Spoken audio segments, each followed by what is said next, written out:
Dirty secret of Israel's weapons exports. They're tested on Palestinians. Weapons tested in each war see a spike in global demand. The current Gaza war is Israel's latest laboratory. Amman, Jordan, the Israeli army released footage on October 22 of its Maglan commando unit deploying a new precision-guided 120mm mortar bomb called the Iron Sting against Hamas in Gaza.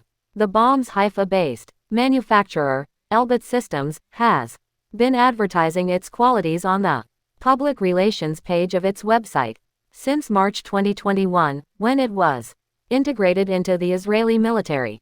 Benny Gantz, then Israel's defense minister and now a part of Prime Minister Benjamin Netanyahu's war cabinet, described the Iron Sting as designed to engage targets precisely in both open terrains and urban environments, while reducing the possibility of collateral damage and preventing injury to non-combatants. Elbit subsequently secured contracts for the new Hermes 900 drone with more than 20 countries worldwide, including the Philippines, which purchased 13, as well as India, Azerbaijan, Canada, Brazil, Chile, Colombia, El Salvador, the European Union, Mexico, Switzerland and Thailand. In March 2023, Elbit Systems announced their 120th order for the Hermes 900, the new NISA's Spark surveillance drone manufactured by Rafael, a state-owned weapons contractor that forms the big